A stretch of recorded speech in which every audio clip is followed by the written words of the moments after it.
E o senhor foi presidente da Convenção Batista Nacional aqui em São Paulo durante muito... Teve uns mandatos, né, durante muitos Sim, anos. Hoje o senhor é vice da Nacional, né? sim, E a convenção também até tem alguns trabalhos assim nesse sentido. Ajudou lá em Mariana, quando aconteceu aqueles desastres lá em sim, Minas Gerais, né? perfeito. Conta pra mim assim, como que foi esse período na convenção, como que o senhor chegou até a presidência? Na convenção Batista Nacional aqui do estado de São Paulo, eu tive 2 mandatos, né?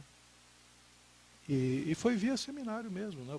O seminário, a gente lida com muitos líderes, muitos pastores, e o pessoal conhecia a gente, né? Uhum, E a gente acabou aceitando esse desafio, mas porque realmente as pessoas confiavam na gente, desejavam que a gente pudesse auxiliar nessa área, né? Então, como a gente tinha experiência no seminário, tanto como professor como diretor, eh, a gente acabou auxiliando também na convenção, né? Hoje eu não estou mais na convenção de São Paulo, estive até o ano passado, então a gente enfrentou essa questão da pandemia, uhum, tanto no estado como também na nacional, onde eu já era vice na nacional. Então, o que a gente fez? A gente procurou estabelecer uma espécie de ações, enumerar algumas ações, por exemplo, relacionadas aos pastores, de socorro aos pastores que estivessem com algum problema, isso junto com a ordem de pastores. A gente fez uma programação onde cada regional ia identificar os pastores que estavam com problemas, porque a ideia, né, a ideia que muitos têm é que a igreja, todas as igrejas elas são muito ricas, é, correm rios de dinheiro, os pastores são mercenários e as ovelhas são idiotas. é, Então o pessoal pensa que não conhece a igreja, não conhece a realidade. A igreja é uma comunidade, uhum, né, de pessoas, e principalmente uma igreja batista, que tem um regime democrático. Os pastores são escolhidos pela igreja, aham, né? Os pastores são formados no seminário e na igreja, né? E o que a gente pode perceber é que muitas igrejas alugavam salões, né, e de uma hora para outra ficaram sem os membros, igrejas que estavam começando o trabalho. Então houve uma preocupação de você saber quem é que estava passando por dificuldades, por problemas, para poder auxiliá-los e ajudá-los. Graças a Deus foram poucos, viu? Porque os membros da igreja, mesmo não frequentando os trabalhos e às vezes até impedidos, né, de se reunirem, eles continuaram cooperando com as uhum, igrejas. Foi uma coisa muito interessante o que aconteceu. São poucas as igrejas que tiveram problemas, né? Mostrando que a igreja é o corpo de Cristo mesmo, aham. né? São pessoas que se amam, que ajudam uma a outra, e também servem à sociedade. A igreja é fundamental, a igreja é a consciência de um povo, né? Então é importante que a gente destaque isso. E fora isso, por exemplo, quando teve uma questão emergencial lá no Amazonas, a convenção também Também auxiliou. auxiliou. Nós fizemos uma parceria com a Visão Mundial e também auxiliamos diretamente os pastores do Amazonas que estavam com problemas. Ouvimos todos, Uhum. né? Aqueles que estavam precisando de cilindro, nos hospitais, membros que estavam com alguma dificuldade. A gente foi atrás de todos e auxiliou a todos, Poxa, né? que legal. Então, até assim, tratando sobre a convenção, eu já ouvi algumas pessoas assim questionando, poxa, às vezes membro de igreja não conhece, não tem muito, só vai de domingo, né? Poxa, mas o que é uma convenção? Para que serve a convenção? Como que eu vejo a convenção dentro da igreja?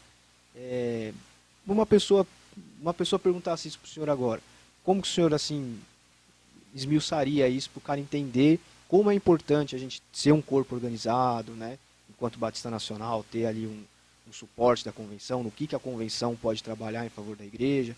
O próprio seminário é uma casa de formação de líderes, né?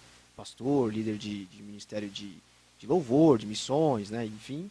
E ele existe por conta da convenção, né? É todo são todas as instituições de apoio à igreja.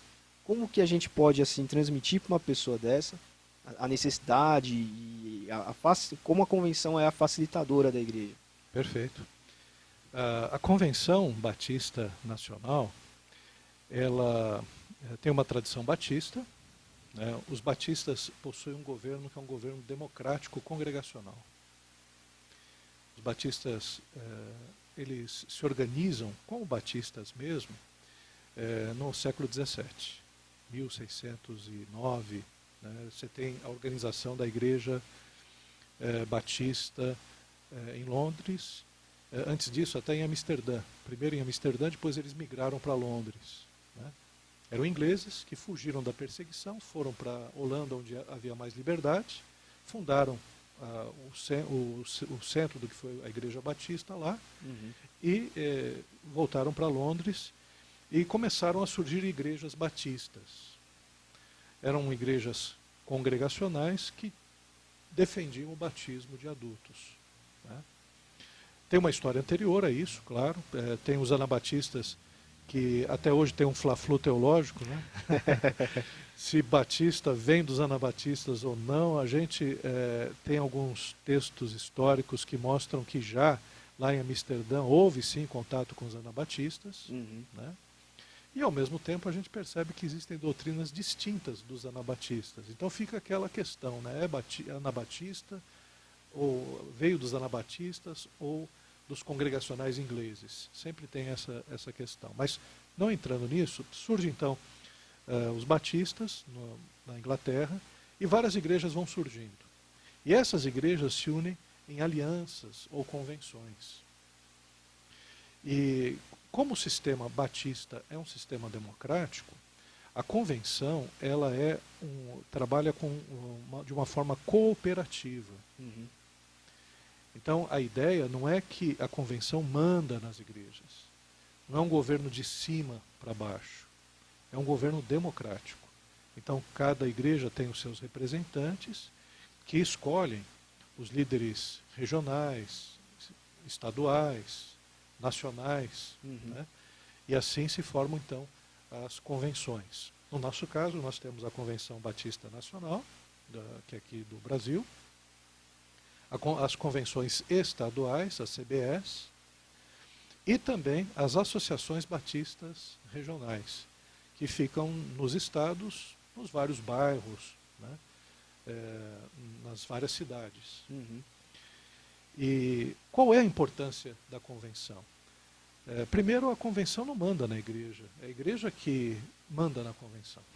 É diferente, né? A gente deveria ter essa percepção. E o trabalho convencional é importante porque ele mantém, primeiro, a unidade.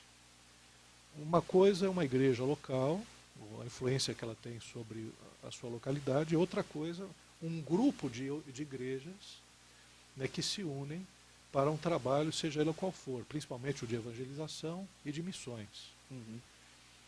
Por exemplo, o trabalho de missões, pegando Atos 1:8, que diz: "E recebereis poder ao descer sobre vós o Espírito Santo, e ser-me-eis testemunhas em Jerusalém, Judeia, Samaria, até os confins da terra", ali a gente percebe que o trabalho da igreja é ser missionária, no seu local, que é Jerusalém, um local um pouco mais amplo, que é a Judeia, no outro local, digamos, uma outra província, um outro estado, um outro país próximo seria Samaria, e os confins, que seria um lugar extremamente distante, digamos, o mundo asiático, uma outra cultura muito diferente da nossa. Para a gente fazer esse trabalho como deve ser feito, atingindo as várias esferas missionárias, os vários grupos, somente com o trabalho cooperativo a gente consegue. Porque uma igreja não tem condições de treinar, né, os seus obreiros e membros, tanto para o trabalho de evangelização, como para o trabalho missionário. E aí a convenção, ela fornece, ou ela auxilia as igrejas, né, com uma junta administrativa de missões, com pessoas que administram, treinam, né, têm uma visão estratégica, sabem como mandar um missionário para outro lugar, né, tem já campos missionários, onde a pessoa pode treinar e pode, né, exercer. Às vezes prepara missões. o lugar, né, para o cara chegar, não chegar ali, ser jogado no Não, lugar. pelo né? amor de Deus, missões é uma coisa muito difícil, muito difícil, né? Então, prepara realmente o sujeito para enfrentar, né, já as barreiras que vão ter e com infraestrutura. Por exemplo, a Junta Administrativa de Missões se preocupa com a questão da saúde do missionário. Se o missionário está no campo, acontece alguma coisa com ele, a junta rapidamente traz esse missionário para o Brasil ou para algum lugar para ele ser tratado. Nesse período de pandemia também houve necessidade de deslocamentos, de tirar os missionários do campo, né, em lugares mais ermos. Né? Então, você percebe essa importância do trabalho de unidade e o trabalho missionário.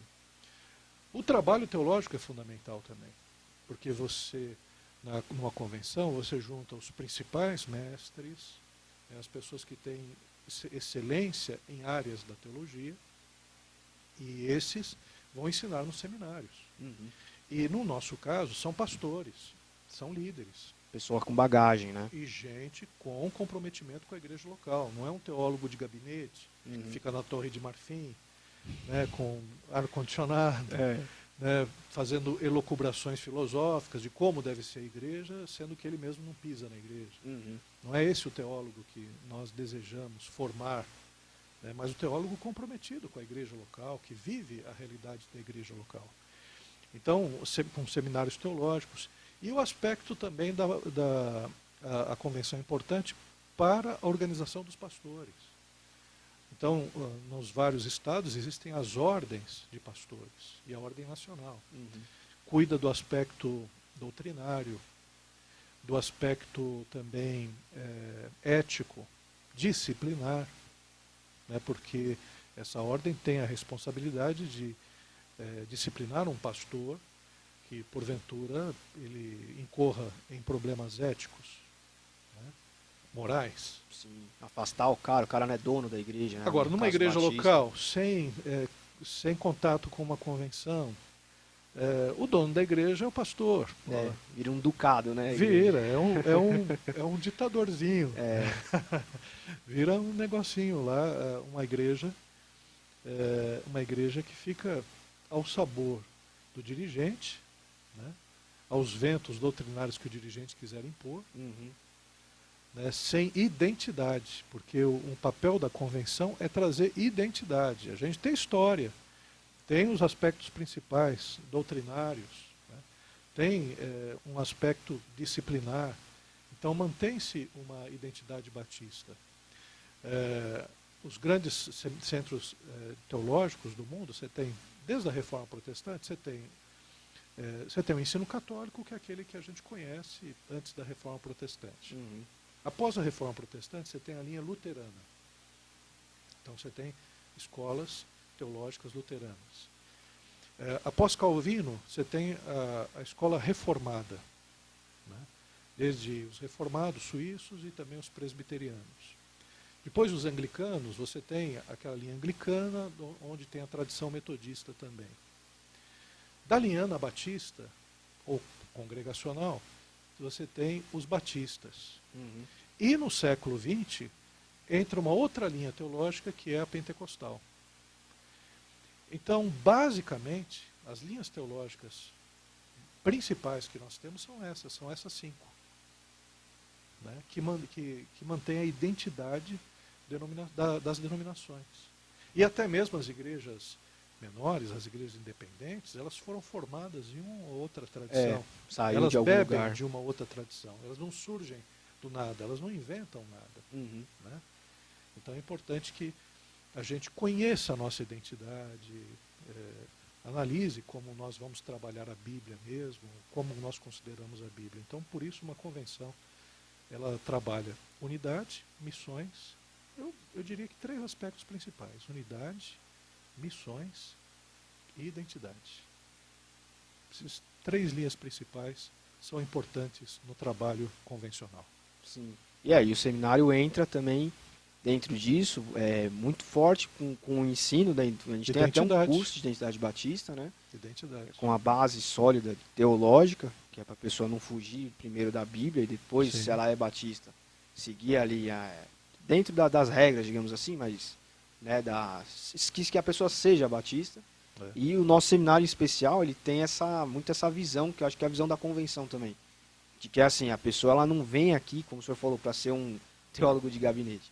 O cara vem para aprender e para chegar na igreja, para ajudar o pastor, às vezes para assumir uma igreja, né? Ou seja, é um curso ministerial, um curso de trabalho. Ele mescla bem, né? A questão acadêmica, a questão teológica, a questão bíblica, a questão de prática do que a pessoa tá aprendendo ali, desenvolvendo, né?